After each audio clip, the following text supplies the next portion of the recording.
damai di hati. Terpujilah Tuhan kita Yesus Kristus. Kita bersyukur hari ini kita diberikan lagi kehidupan oleh Tuhan. Kita menikmati kasih karunia-Nya, karena selalu kasih Tuhan menjadi bagian dalam kehidupan kita. Menyadari akan hal ini, kita diajak untuk mempersembahkan kehidupan kita ini untuk hormat dan kemuliaan nama Tuhan. Oleh karena itu, mari kita beribadah kepada Tuhan saat ini lewat program Renungan Harian Keluarga hari Kamis 27 Januari 2022. Kita siapkan hati dan pikiran kita untuk beribadah dan menyembah Tuhan dalam roh dan kebenaran. Mari kita berdoa. Ya Bapa kami di dalam sorga, kami mengucap syukur untuk hari baru yang Engkau karuniakan bagi kami. Terima kasih Tuhan, banyaklah berkat yang kami boleh alami dan rasakan di hari ini. Ketika memulaikan hari ini, kami rindu untuk mendasarinya dengan beribadah kepada Tuhan.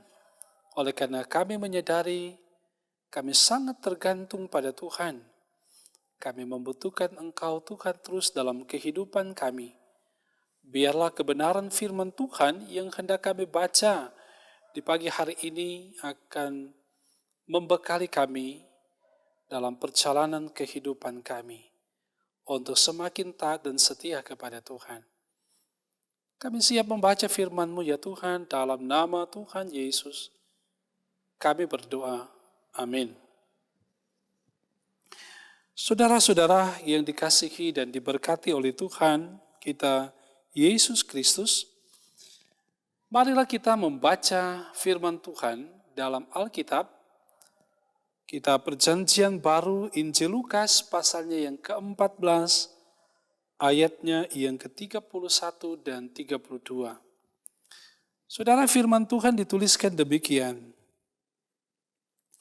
Atau raja manakah yang kalau mau pergi berperang melawan raja lain, tidak duduk dahulu untuk mempertimbangkan apakah dengan 10.000 orang ia sanggup menghadapi lawan yang mendatanginya dengan 20.000 orang?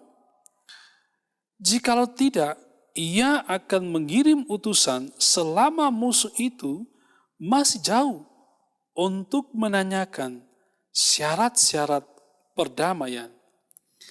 Saudara, itulah kebenaran firman Tuhan yang kita baca saat ini.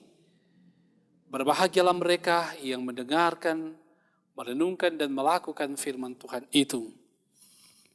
Saudaraku kekasih di dalam Tuhan kita Yesus Kristus, marilah kita merenungkan lagi firman Tuhan ini yang telah kita baca tadi dalam kitab Lukas 14 ayat 31 dan 32 dengan tema perenungan pikir dahulu jangan sesal kemudian.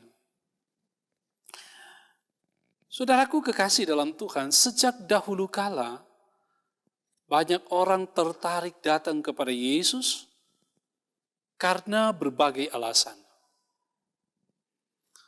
Ada yang datang untuk mendengar pengajarannya, sekedar ingin melihatnya, atau untuk meminta kesembuhan. Ia selalu menghargai semuanya itu, walaupun kerinduan dari Yesus adalah agar setiap orang yang datang kepadanya menjadi muridnya. Kalau kita membaca Lukas 13 ini, menyebutkan bahwa hari itu banyak orang berduyun-duyun, berbondong-bondong mengikut Yesus dalam perjalanannya. Dan ketika itu ia berhenti sejenak dan mengatakan bahwa mengikutnya adalah satu proses untuk menjadi murid sepanjang masa. Kepada para pengikut Yesus saat itu disampaikan pengajaran mengenai Apa artinya menjadi murid yang sejati dan berjalan bersamanya? Ujung pangkal perjalanan itu hanya dapat diarahkan, dijabarkan dalam keakraban dengan sang tokoh yang diikuti, yaitu Yesus itu sendiri. Menjadi murid Yesus, menjadi muridnya, menuntut komitmen yang besar. Yesus mengajarkan bahwa barang siapa ingin mengikut dia dan ingin menjadi muridnya harus memutuskan lebih dahulu apakah ia telah siap untuk membayar harga kemuridan yang sejati adalah mengorbankan semua hubungan dan harta milik, yaitu segala sesuatu yang kita miliki. Bisa berarti barang material, keluarga, kehidupan, cita-cita, rencana, dan kepentingan diri sendiri.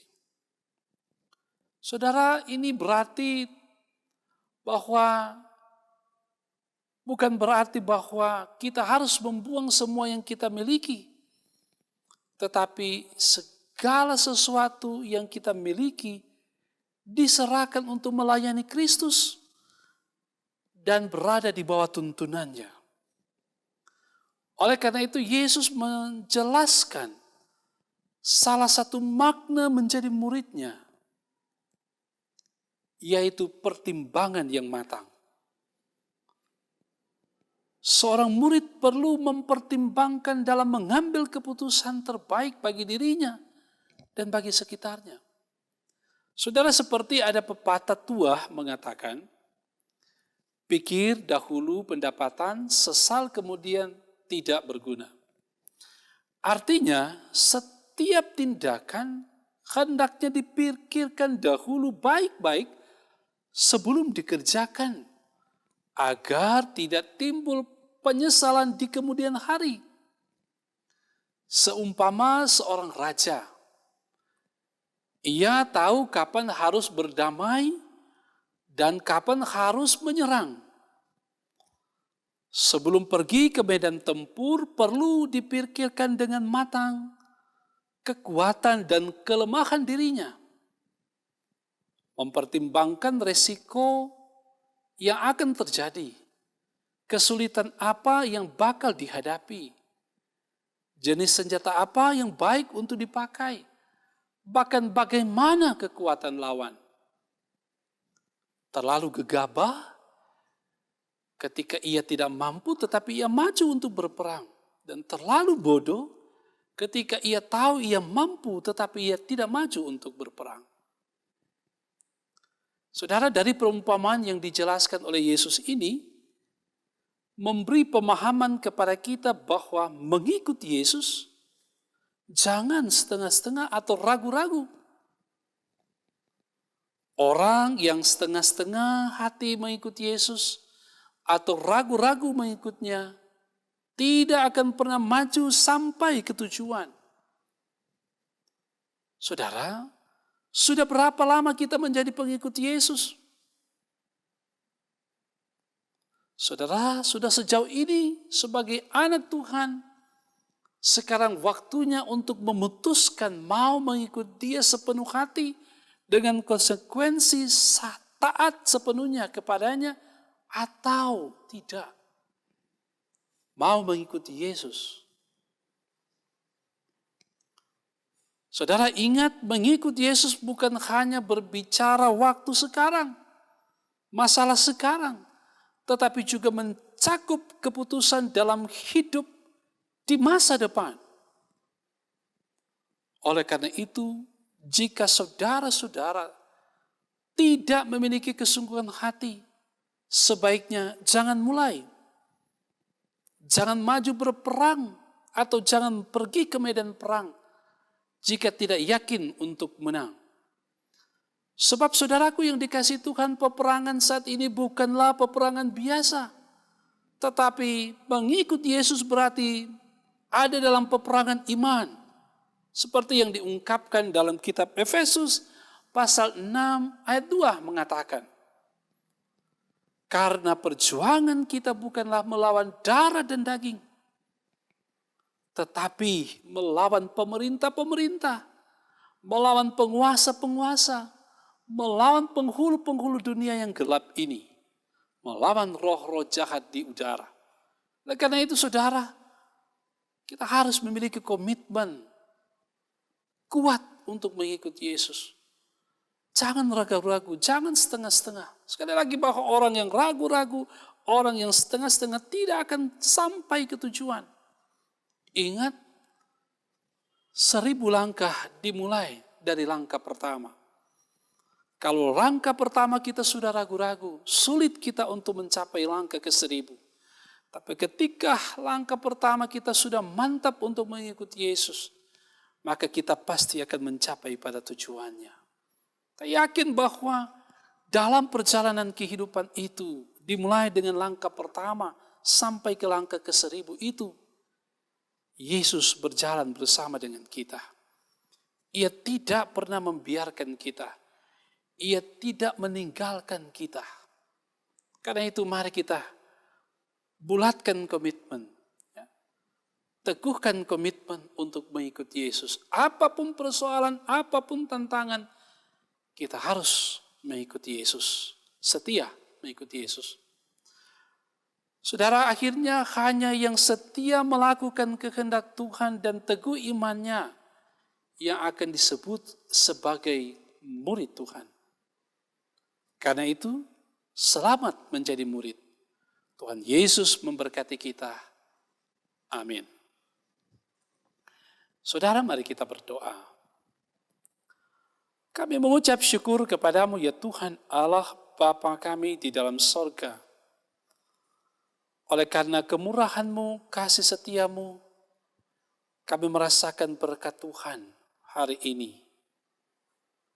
Kami menikmati penyertaan Tuhan.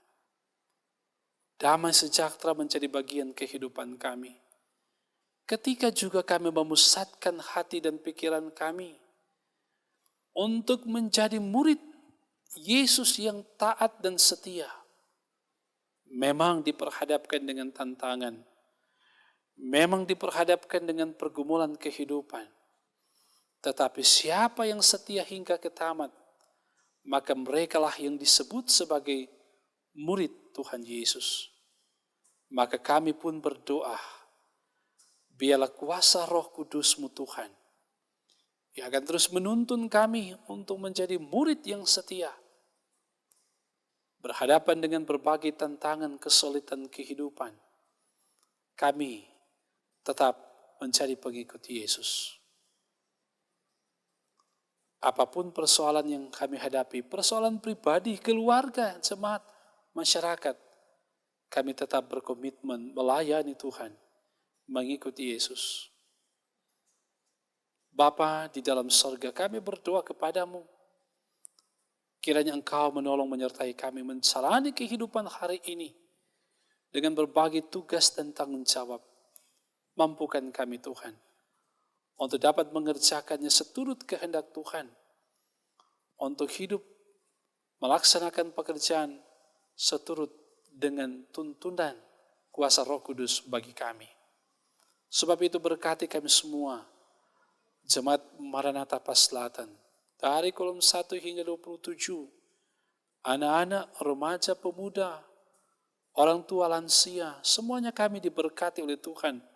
Bahkan siapapun kami yang setia, mengikuti ibadah lewat renungan harian keluarga, Jemaat Maranatha Paslatan ini diberkati oleh Tuhan dalam kehidupan ini. Sekalipun memang diperhadapkan dengan tantangan, tetapi kami tetap berkomitmen untuk tetap beribadah kepada Tuhan. Berkati tim multimedia yang bekerja di balik layar, yang terus berupaya pemberitaan Injil terus disampaikan. Karuniakan terus hikmat kepada mereka, agar mereka mampu melaksanakan tugas yang dipercayakan dengan baik. Semua yang juga berkontribusi dalam pelayanan renungan harian keluarga ini diberkati oleh Tuhan. Ya Bapa kami di dalam sorga, semuanya kami persembahkan kepadamu. Kehidupan kami, pribadi, keluarga, jemaat, masyarakat, pemerintah, bahkan dunia ini, kami serahkan ke dalam tangan kasih Tuhan. Ini kami Tuhan, yang datang berdoa, bermohon, bersyukur kepadamu. Dalam nama Tuhan Yesus, kami berdoa. Amin. Saudara-saudaraku yang diberkati oleh Tuhan Yesus Kristus, demikianlah program Renungan Harian Keluarga di hari ini.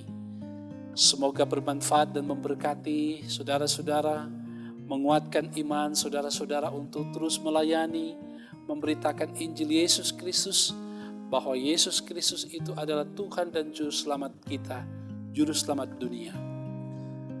Saudara jangan lupa untuk terus mengikuti program Renungan Harian Keluarga setiap harinya lewat channel YouTube Gemi Maranatha Paslatan Tomohon.